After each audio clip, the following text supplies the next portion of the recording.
Kikou, bienvenue à tous, ici Gia, j'espère que ça va pour vous. Aujourd'hui, comme vous l'avez vu au titre, on va parler d'une histoire qui est très triste et qui s'est passée en Nouvelle-Zélande en 2022.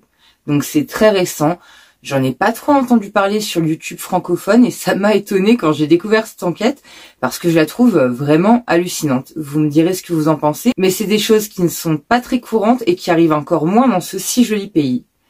J'ai dû faire pas mal de recherches et creuser en profondeur parce que les infos étaient difficiles à trouver. Alors si vous voulez m'encourager, n'hésitez pas à liker la vidéo et éventuellement, si c'est pas encore fait, à vous abonner. En attendant, si vous êtes prêts, c'est parti. Penchons-nous ensemble sur l'histoire des enfants des valises.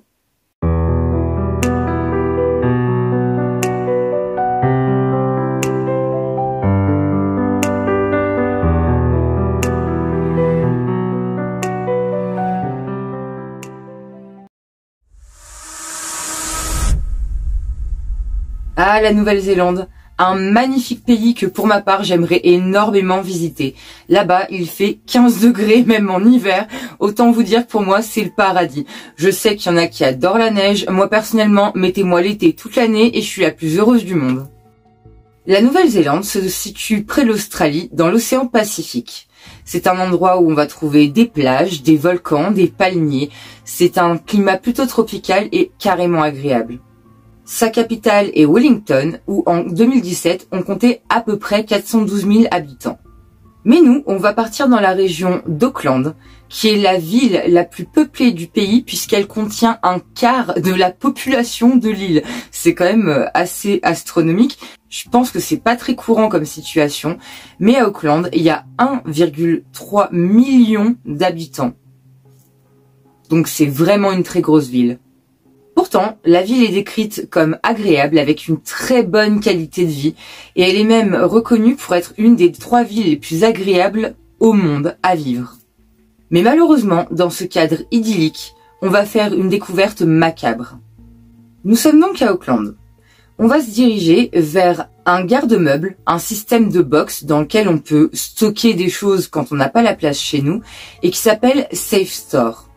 Safe Store a l'habitude de vendre aux enchères sur Internet le contenu des box dont les propriétaires soit font le mort, soit ont arrêté de payer le loyer du box. En règle générale, on paye le loyer du box une fois par an et il arrive que des propriétaires de box fassent le mort et donc l'entreprise, afin de rentabiliser ce qu'on leur doit, c'est-à-dire les loyers en retard, revendent l'intérieur des box aux enchères. Ces enchères se font, comme on dit, à l'aveugle, c'est-à-dire que les gens, quand ils commencent leurs enchères pour le contenu du box, ne savent pas ce qu'il y a dedans. Et c'est ce qui va se passer début août, quand la société Safe Store va mettre aux enchères le contenu d'un box qui est abandonné depuis environ 3 ou 4 ans. Les enchères débutent, et c'est une famille du coin qui s'appelle la famille Kiwi, selon les informations que j'ai réussi à trouver, qui remporte les enchères. Bien entendu, ils sont très contents d'avoir remporté cette enchère. C'est une activité qu'ils ont prévu de faire en famille, c'est-à-dire qu'ils vont enchérir ensemble, mais après ils vont vider le box et regarder ce qu'ils ont remporté entre guillemets pour voir s'ils ne trouvent pas éventuellement quelque chose d'intéressant, voire un petit trésor, quelque chose qui peut leur apporter un peu d'argent. Et on est donc le jeudi 11 août 2022 quand la famille va louer une remorque pour pouvoir aller récupérer ce qu'elle vient d'acheter. Ils vont donc, à l'aide de leur remorque, ramener le contenu du box jusque chez eux, dans un secteur de la ville qui s'appelle Clendon Park, avenue Moncrief. Habituellement, c'est un secteur très calme avec de magnifiques maisons et de beaux jardins. Malheureusement, ça va pas rester calme aujourd'hui. La famille arrive donc, dépose leurs petits articles dans le jardin afin de tout déballer. En même temps, il fait beau, comme je vous l'ai dit, c'est un pays plutôt ensoleillé, donc autant faire ça en famille, dans le jardin. Puis après tout, on sait jamais, ça a été stocké dans un box pendant un sacré paquet d'années, va savoir s'il n'y a pas une petite souris qui se serait embarquée dans les affaires, donc au cas où on déballe ça dans le jardin pour pas ramener un petit nuisible à la maison. Quand ils vont déballer leurs achats, ils vont découvrir à l'intérieur, pour la plupart, des objets pour enfants. Des jouets, des landaux, des valises et beaucoup d'autres objets de puériculture. Ils vont donc commencer à fouiller un peu tout ce bric-à-brac pour voir si par hasard il n'y aurait pas un trésor au milieu de tout ça. Et ils vont ouvrir une des 2 valises. Malheureusement, dans cette valise, ils vont trouver un corps démembré. Et en ouvrant la deuxième valise, ils vont tomber sur un deuxième corps démembré. Là, on imagine le choc pour la famille. À la base, ils étaient partis pour déballer des affaires. Ils pensaient absolument pas tomber sur un corps, et encore moins deux. Donc la famille, apeurée et en pleurs, va appeler la police d'Auckland. Quand la police arrive, elle constate effectivement que dans les valises se trouvent bien deux corps démembrés et en décomposition très avancée. Ils vont donc commencer par questionner la famille, et en écoutant leur récit, ils vont très vite se rendre compte que la famille n'a rien à voir là-dedans. La pauvre a juste acheté le contenu d'un box, l'a ramené à la maison et est tombée sur une découverte incroyable et inimaginable qui va les traumatiser, bien entendu. Donc là, la police va tout de suite faire intervenir la police scientifique qui vont boucler le quartier. Il y a une grosse intervention policière qui va se mettre en place et on va commencer à inspecter un peu tout ce qui se trouvait dans le box et que la famille a ramené chez eux. Les policiers feront donc mettre sous scellé toutes les affaires qui étaient dans le box. Et bien entendu, la police scientifique commencera à analyser un peu tout ça. Une tente sera montée près de la maison de la famille afin de protéger de la vue des médias les deux corps des enfants qu'on vient de retrouver. Comme je vous l'ai dit, ils sont dans un état de décomposition assez avancé. On veut aussi protéger ces enfants qui sont morts et qu'on a retrouvés dans deux valises. C'est déjà un destin assez cruel, on n'a pas besoin d'exposer leur mort. Donc la police, avec décence, montera une tente devant la maison de la famille. Des cordons seront mis autour de la maison, et vous vous en doutez bien, un truc pareil va faire le tour de la ville assez rapidement, et donc les médias vont s'en mêler et intervenir sur les lieux très rapidement. Afin de mieux gérer leurs analyses, les policiers, après quelques heures de recherche, vont donc embarquer tout ce qu'ils ont trouvé, c'est-à-dire le contenu du box, la remorque qui a été louée par la famille. La police, bien entendu, fera embarquer par la police scientifique les deux valises et leur contenu macabre. Les voisins, bien sûr, vont être rameutés par tout ce qui se passe devant chez eux. Comme je vous le dis, à Auckland, il fait plutôt bon vivre. Ils n'ont pas l'habitude d'avoir autant de présence policière et encore moins dans un quartier aussi calme. Donc ça va vite faire le tour du quartier et les voisins vont sortir.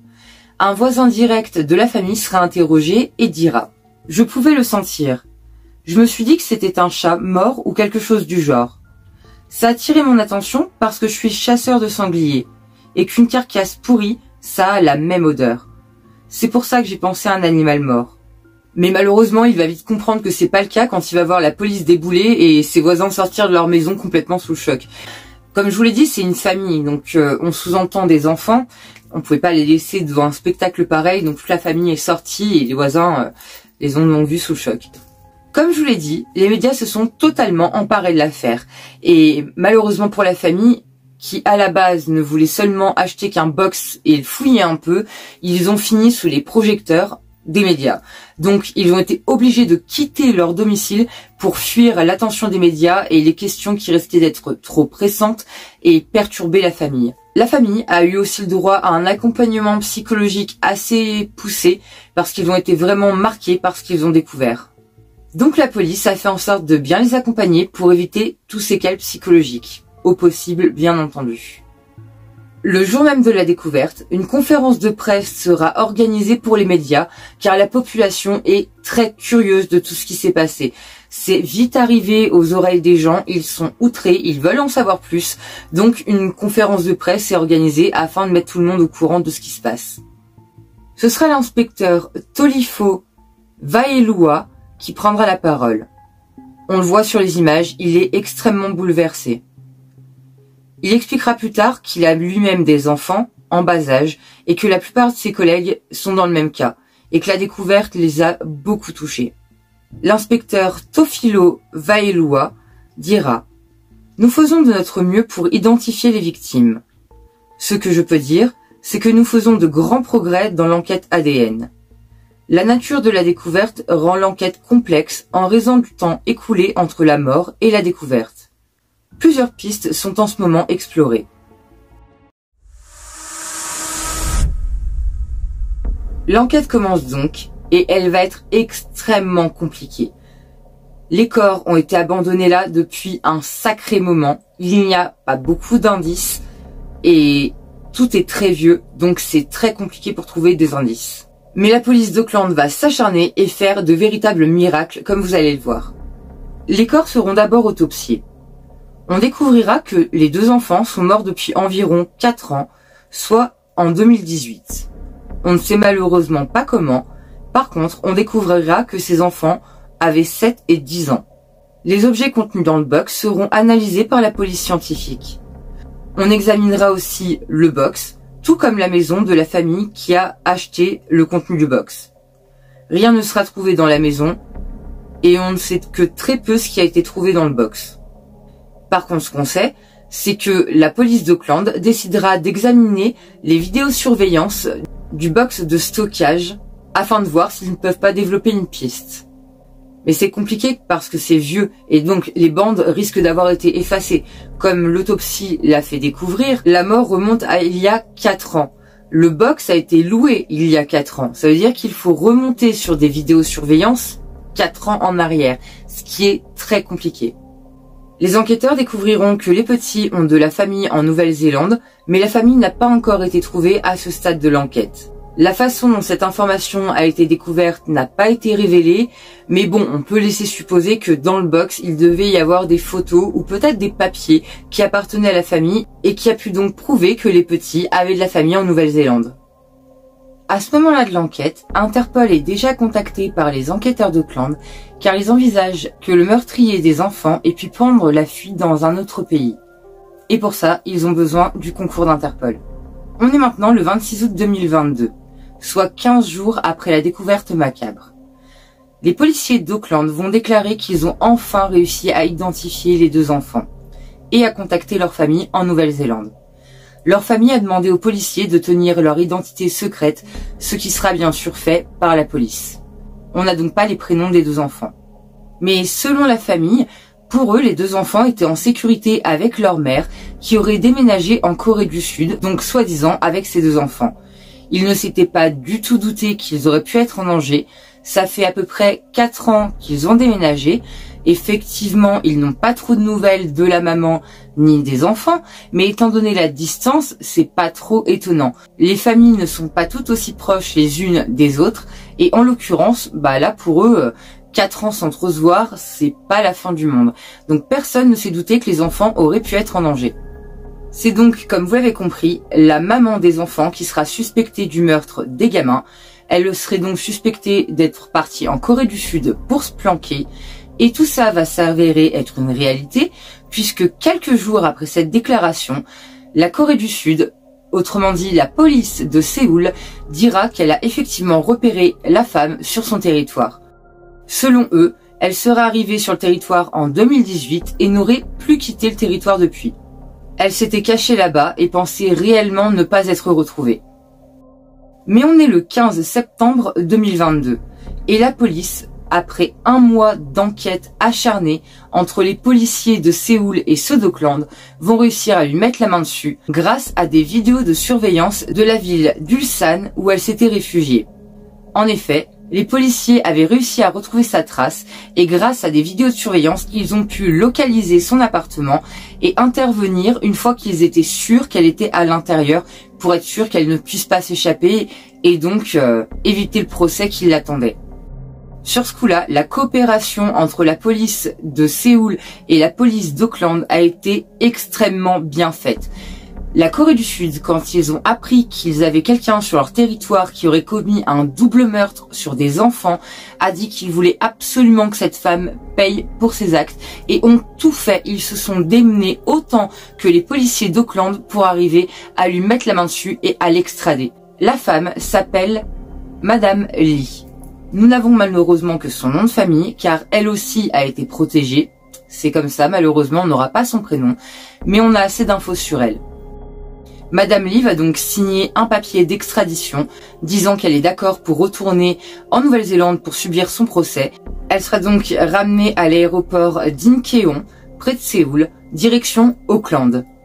Pour ce voyage, en réalité, il y avait 3 policiers de la Nouvelle-Zélande qui avaient fait le déplacement jusqu'en Corée du Sud pour pouvoir l'appréhender et la ramener sur le sol de la Nouvelle-Zélande. Lors de son arrestation, des caméras seront présentes au moment où on l'embarquera dans un véhicule après un interrogatoire et devant les caméras, elle dira « Je n'ai pas fait ça ». Autrement dit, Madame Lee est en train de nier son implication dans le meurtre de ses 2 enfants. Mais avant d'en venir à ce qui va se passer pendant le procès, on va parler un peu de Madame Lee. Madame Lee, qui a 42 ans au moment de son arrestation, est née en 1980 en Corée du Sud. Elle a ensuite déménagé plus tard dans sa vie en Nouvelle-Zélande, où elle prendra la nationalité de son nouveau pays. Elle y rencontrera son futur mari, et donc se mariera avec lui. En 2011, le couple accueillera leur premier bout de choune. Et en 2008 viendra un deuxième petit trésor à choyer.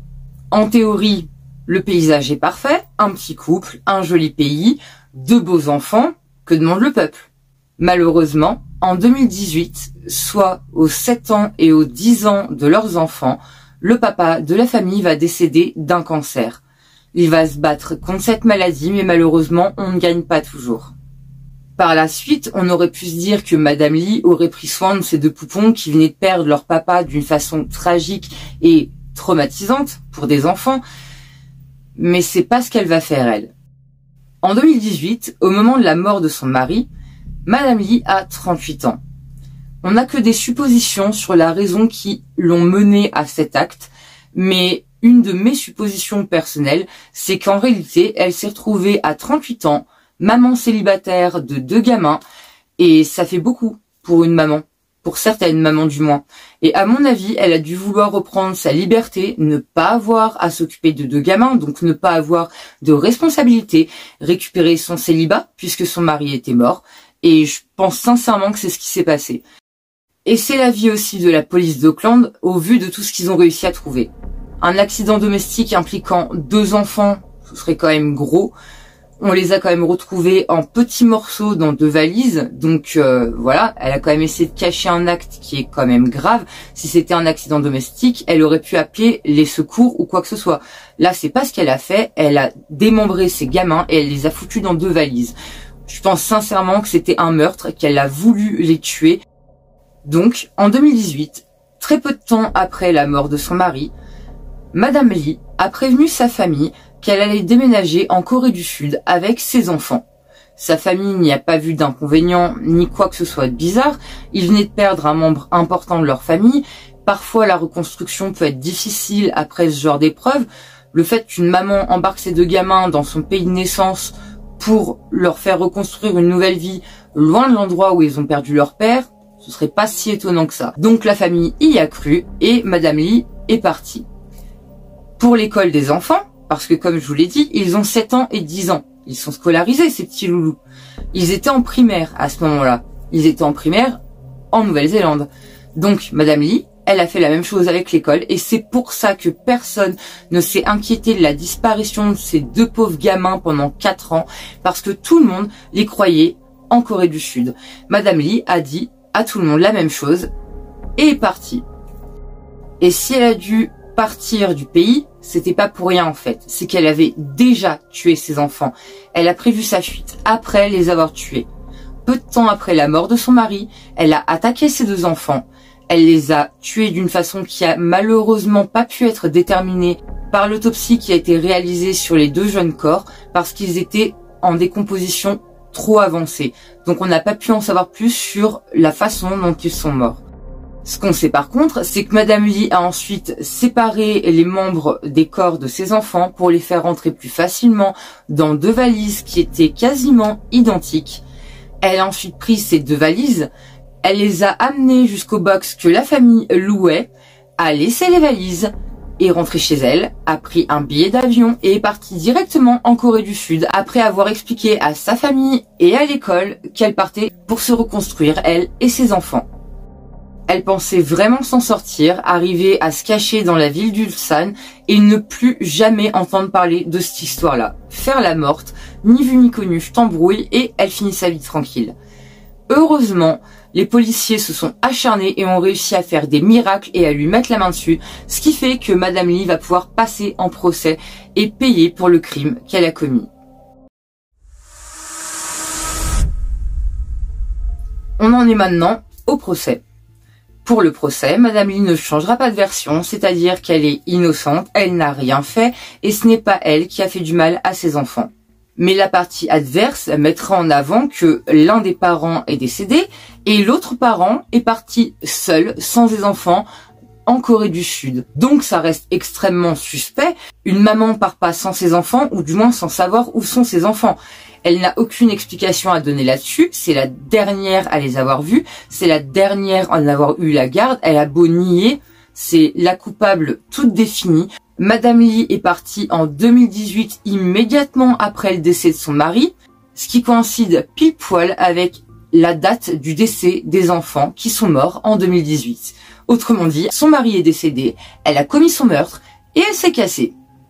Et ça, heureusement, ça a pu être déduit. Donc, Madame Lee va être condamnée à la prison à vie. Elle ne reverra plus jamais la lumière du jour. Elle a réussi à profiter de 4 ans de liberté et elle a eu déjà énormément de chance. Mais c'est fini maintenant. Elle est derrière les barreaux et elle n'en ressortira plus. Bien sûr, tout le monde aurait aimé savoir pourquoi Madame Lee a fait tout ça, mais vu qu'elle plaide non coupable et qu'elle maintient qu'elle n'a rien fait, on n'en saura pas plus. Il y a que des suppositions. Donc certains vont penser certainement à un accident domestique, mais comme je vous l'ai dit, 2 enfants en même temps, ça ferait quand même une sacrée coïncidence que 2 enfants meurent du même accident domestique. Bon, ça peut arriver, hein. Mais bon, on cache pas les corps, on appelle le SAMU, on appelle les pompiers, on part pas comme ça du pays comme une sauvage. Là, il y a quand même beaucoup de choses qui font qu'on sait qu'elle les a tués. Donc sa culpabilité, même si elle n'a pas été prouvée à 100% parce qu'on n'a pas d'arme du crime, on n'a pas d'heure ni de jour du crime, mais il y a quand même assez de preuves indirectes pour que Madame Lee puisse être accusée. Après le choc, la stupeur et l'incompréhension qui avaient pris le pays 5 mois plus tôt, c'est maintenant le soulagement qui les gagne. Le crime qui les a tant horrifiés a été puni, justice a été faite et ça les soulage réellement. Avant de conclure cette histoire, je vais avoir une petite pensée pour la famille Kiwi qui réellement a dû vivre une journée d'horreur. Ils étaient partis pour une journée en famille, à ouvrir un box, à chercher des trésors un peu comme chacun de nous pourrait le faire et manque de bol pour eux, ils sont tombés sur quelque chose d'horrible. Mais bon, grâce à eux, grâce à cet achat, grâce au fait que Safe Store ait vendu le box, tout ça a été découvert, ces 2 enfants ont été découverts et justice a été rendue pour une mort qui a été réellement atroce pour eux. Et c'est tristement comme ça que va se finir l'histoire des 2 enfants des valises d'Auckland. Pour le mot de la fin, ce que j'ai envie de vous dire, c'est que je suis vraiment très contente que ces 2 pays aient réussi à se mettre en accord pour attraper cette maman qui aurait pu s'en sortir finalement parce qu'elle est partie dans un autre pays, elle aurait pu jouer la morte et jamais être retrouvée. Pareil, si Safe Store n'avait pas vendu le box et qu'ils avaient tout simplement pris le contenu du box et l'avaient jeté, on n'aurait jamais découvert la mort de ces 2 enfants.